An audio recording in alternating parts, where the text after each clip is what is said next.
Oi, meus queridos, que saudade de vocês, que saudade dos nossos momentos. E estamos aí, retornando para mais um semestre, mais um bimestre. Infelizmente, da forma como nós encerramos, vamos continuar aqui de forma remota, mas vamos acreditar que tudo isso que a gente está passando seja um momento de construção, de reconstrução e que tudo isso vai passar, né? Nós já estamos aí em agosto, é, nós já estamos caminhando para o fim, mas com muitas notícias alentadoras de que a vacina vai sair, de que tudo isso vai passar e a história vai contar tudo isso que nós estamos passando. Eu estou muito feliz de estar aqui com vocês de novo. Nós vamos dar início ao nosso conteúdo do terceiro bimestre. É um conteúdo que eu gosto muito de trabalhar, que é sobre Goiás. Dentro disso, né, eu já tinha comentado com vocês, a gente vai trabalhar diversos aspectos em relação ao nosso estado. Para quem aí tem perspectivas de um concurso dentro do estado de Goiás, é um conteúdo que é muito cobrado. Para quem, né, vai fazer o vestibular da UEG, vestibular da Uni Evangélica, e até mesmo o Enem, porque o Enem acaba cobrando partes de Cerrado, porque o Cerrado ele não ocorre só em Goiás, e a gente vai trabalhar esse conteúdo nesse bimestre. Bom, nas semanas seguintes eu vou trabalhar só com videoaulas, não vou postar atividade, então a atribuição de vocês vai ser mais só assistir às aulas mesmo. E ao final a gente vai fazer, né, talvez no meio e no final a gente faça uma atividade. Mas eu vou focar mais no nosso conteúdo e depois a gente finaliza com as atividades, tá bom? Então, toda semana vai ser aula, mas eu não vou deixar atividade por enquanto. Então, a gente deve ter em torno de 3, 4 aulas seguidas e aí depois eu vou deixar uma atividade para vocês, tá bom? Então vamos lá, né? Vamos começar a nossa aula. Bom, a proposta da nossa aula de hoje é a gente trabalhar sobre os aspectos físicos de Goiás. Mas antes da gente entrar propriamente dito nesse conteúdo, eu vou abordar bem rapidamente, bem sucinto, de forma sucinta, um pouco da questão histórica do processo de ocupação do território goiano, como que isso se deu, até para a gente entender um pouco da nossa realidade atual, quando a gente for falar de questão econômica, populacional, que isso tudo vai influenciar. Eu não vou entrar tanto nesse aspecto em si, porque a Lucelene, né, não sei como ela vai fazer, mas ela também trabalha parte desse conteúdo com vocês. E eu vou deixar também um texto para vocês lerem, tanto da questão histórica quanto dos aspectos físicos, textos bem pequenininhos, bem simplórios, só para vocês terem um material, porque esse conteúdo não tem no livro didático de vocês, eu já tinha falado isso para vocês no início do ano.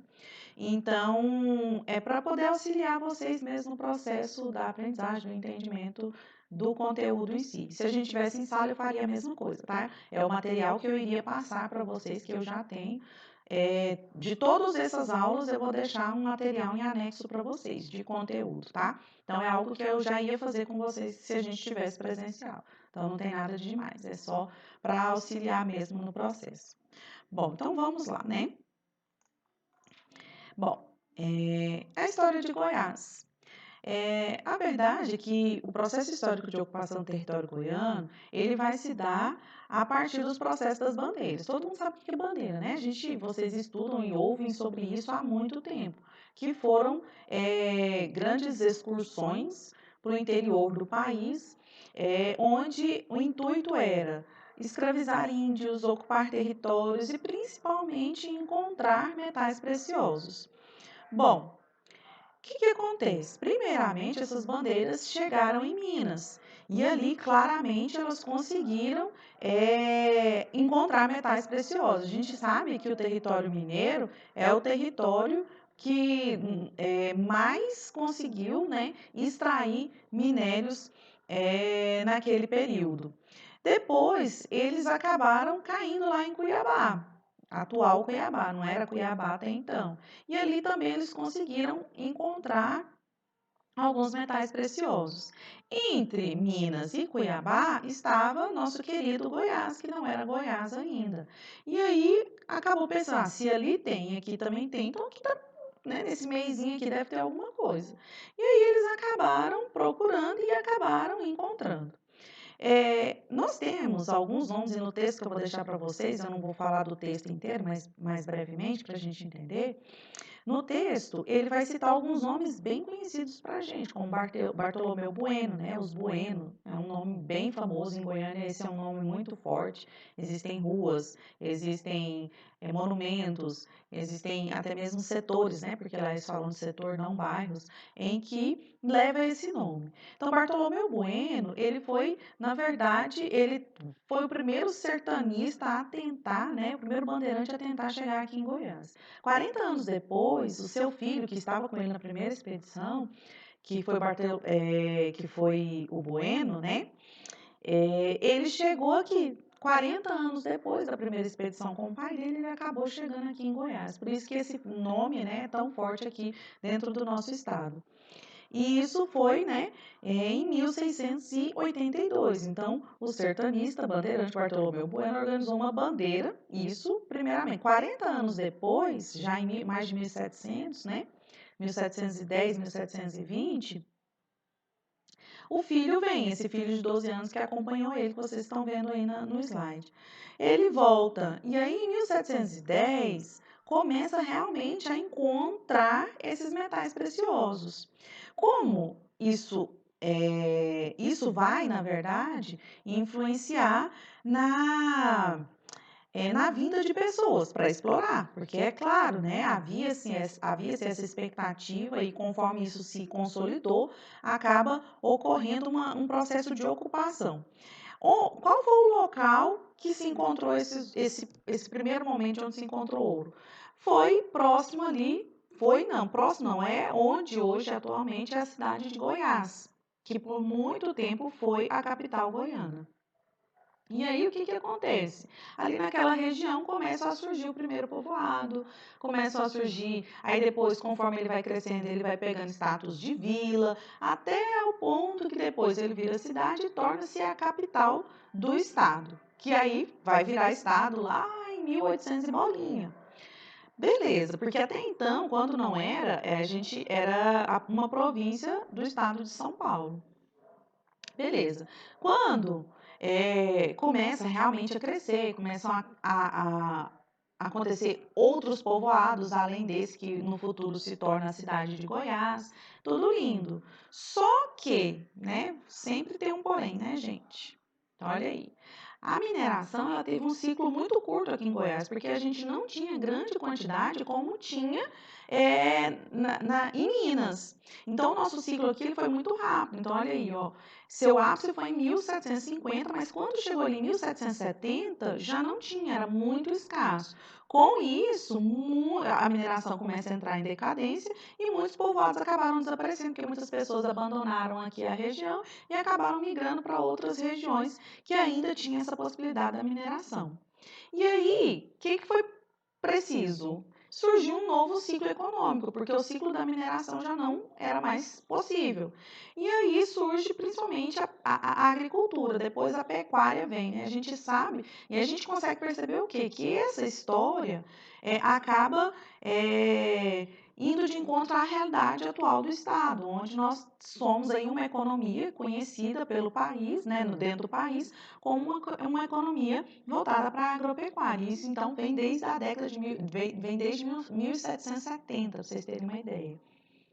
E aí há toda uma mudança, né? Desse ciclo que então muitas pessoas acabam indo embora, as que permanecem começam então a desenvolver esse tipo de atividade porque era o que sobrava, era o que restava, né? Mesmo com as adversidades do território, que isso aí a gente vai tratar na próxima aula. E nós tínhamos aqui no estado algumas famílias que detinham o poder, que mandavam e desmandavam dentro dessas vilas, dentro das cidades que existiam, que eram três principais, que eram os Caiado, né? Estamos aí de novo na mão dos Caiado, os Fleury e os Bulhões. Eram as três grandes famílias que comandavam politicamente o estado. E aí, principalmente a família Caiado teve um papel histórico de poder muito grande sobre o nosso estado. E isso perdurou principalmente até a década de 1930. E aí a gente passa pela República, aí a gente entra na República, né? O Brasil está vivendo um outro processo. E aí, para que pudesse mudar essa história política de Goiás, é nomeado um interventor para Goiás, que foi Pedro do Vico Teixeira. E aí acabou tirando do poder a família Caiado. E aí, para tentar minar, diminuir cada vez mais a influência dos Caiado naquele momento, Pedro do Vico decide mudar a capital goiana. E aí ele decide em 1933 e escolhe um local. Esse local escolhido foi próximo à cidade chamada Campinas. E aí, próximo a Anápolis. Anápolis já existia, né? Porque nós somos bem mais antigos que Goiânia. E Anápolis acaba fazendo o papel de suporte para a construção de Goiânia, assim como fez de Brasília também, a gente vai falar isso depois. E aí o que acontece? A intenção, então, de construir, de fazer uma nova capital para o Estado, foi no sentido de tentar quebrar a hegemonia do poder dos Caiado até então. E aí, Goiânia começa a ser planejada. No ano de 1937, ela é inaugurada. Vocês estão vendo aí uma fotinha da parte mais famosa de Goiânia, que é a Praça Cívica, né? Então, a cidade foi planejada a partir daqui, né? Então, o poder do Estado, né? O governador tem uma casa, mora, em tese, né? Mora aqui, com todos os governadores do Estado. E daqui nós temos o centro, né? Que é em volta e daí para frente. Quando Goiânia foi planejada, ela foi planejada para 30 mil pessoas. Hoje, Goiânia tem 1.200.000, 1.300.000 pessoas, então isso já extravasou, né? Então, ou seja, foi um sucesso a mudança da capital. É claro que hoje a maior parte da cidade já não é mais planejada, porque ela começou a crescer desenfreadamente.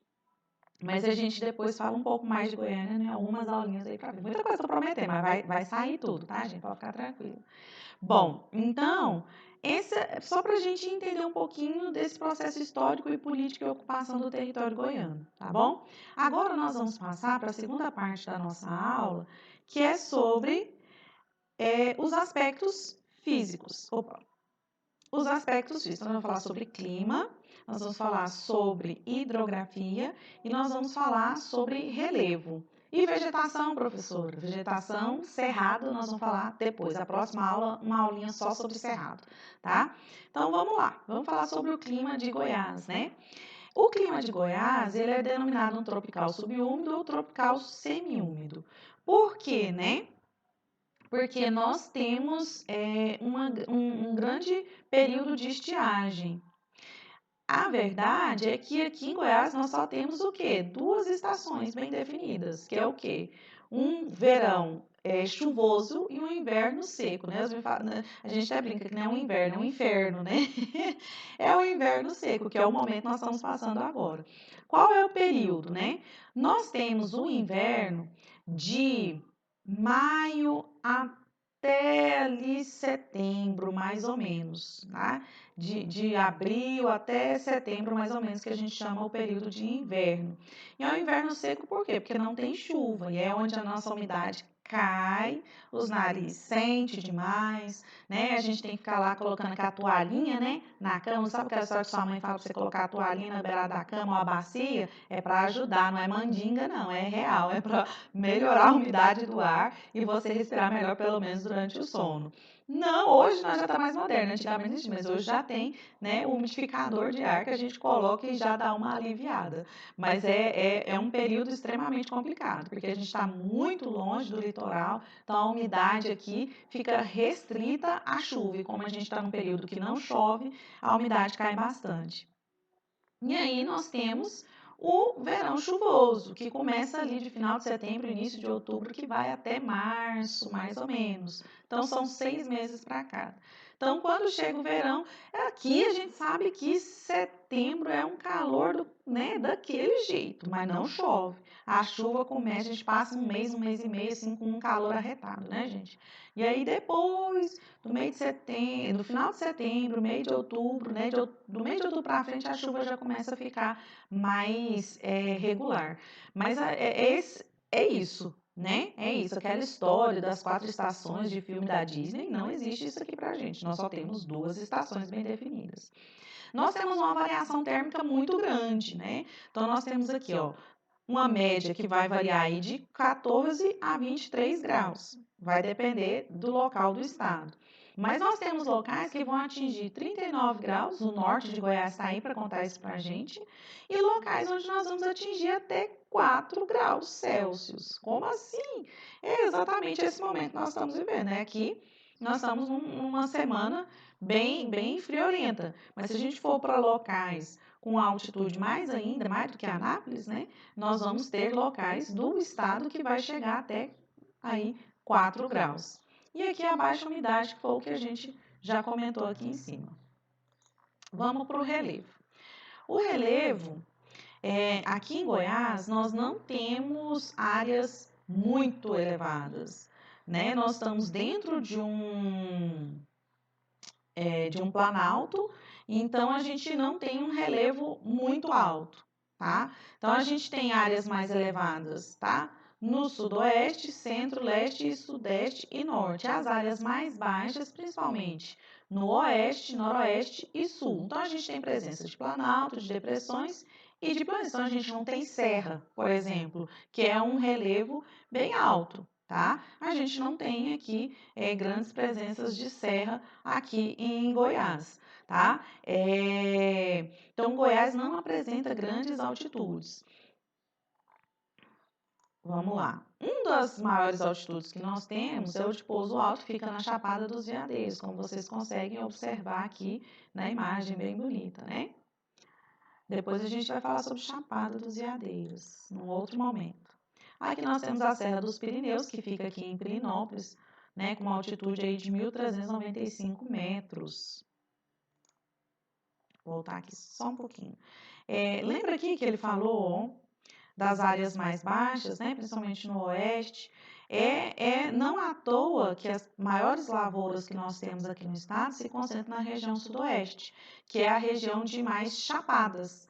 E ali o relevo é menos acidentado e que proporciona a possibilidade de você ter lavouras mais extensas, onde você pode fazer a utilização de maquinário, porque se eu tenho um local muito acidentado, inviabiliza a utilização de maquinário, de eu mecanizar a minha produção e eu não consigo ter uma produção uma plantação de grandes quantidades, né?